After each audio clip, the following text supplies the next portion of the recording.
மா என்னப்பா இன்னைக்கு என்னம்மா சமைக்க போறீங்க? இன்னைக்கு வந்து இந்த பூண்டை வச்சு பூண்டு குழம்பு வச்சுருவோம். இங்கே பாரு, இதில் இந்த ஸ்பைஸில் என்னென்ன போட்டிருக்கேன்னா சீரகம், சோம்பு, மிளகு, வெந்தயம், அதுக்கப்புறம் வந்து எள்ளு, கொஞ்சம் தனியா, இந்த இது மல்லியோட விதை இதெல்லாம் போட்டு இதை வந்து வெறும் சும்மா வடச்சட்டில் போட்டு வறுத்து வச்சுருக்கேன். இதை குழம்பு கொதிச்சுட்டு இருக்கையில் இதை நல்லா நுணுக்கி தூவி விடணும். அப்புறம் இதில் கொஞ்சம் வெங்காயமும் பூண்டும் தக்காளி போட்டு வதக்கி வச்சுருக்கேன். இந்த குழம்புக்கு தேவையான பொருட்கள் இந்த குழம்பு வச்சிடலாம். ஓகேவா? இதுக்கு வந்து தேங்காய் துவையல். ஓகேம்மா. விவஸ் நீங்கள் கமெண்ட்டில் கேட்குறீங்க, இப்போ பார்த்தாலே குழம்பு மாதிரி தெரியல, பார்க்குறதுக்கு நல்லாவும் இல்லை, கன்றாவியாக இருக்குது, இதுக்கு ஒரு வீடியோவா அப்படின்னு கேட்குறீங்க. எந்த பொருளையும் நான் சமைச்சதான் நான் உங்களுக்கு காட்டலை. நான் வந்து பச்சையான பொருளை தான் காட்டுறேன்.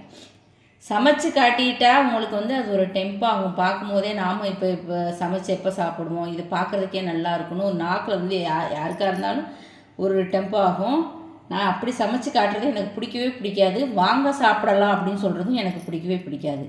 நான் இதை எதுக்கு காலையில் உங்களுக்கு வெள்ளனா வீடியோ போடுறேன்னா, சப்போஸ் நீங்கள் என்ன குழம்பு வைக்கலாம்னு யோசிச்சுட்ருக்கிறவங்களுக்கு டக்குன்னு இந்த மாதிரி சிம்பிளாக நாமளும் செஞ்சிடலாமே அப்படின்னு நீங்கள் உங்களுக்கு ஒரு புரிதல் கிடைக்குமேன்றதுக்காகத்தான் நான் செய்கிறேன். நான் காட்டுற காய்கறி எல்லாமே பச்சை தான். நான் இனிமேல் தான் சமைக்கவே போகிறேன். ஓகேவா? அதனால் வீடியோவில் கமெண்ட்டில் வந்து சும்மா அர்த்தமற்ற கேள்விகளை கேட்காதீங்க. உங்களுக்கு பார்த்தாலே தெரியாத அது பச்சைன்னு. என்னையை பிடிச்சவங்க, இந்த வீடியோ பிடிச்சவங்க எனக்கு லைக் கொடுப்பீங்க, அந்த நம்பிக்கை எனக்கு இருக்குது. ஓகே, பாய்.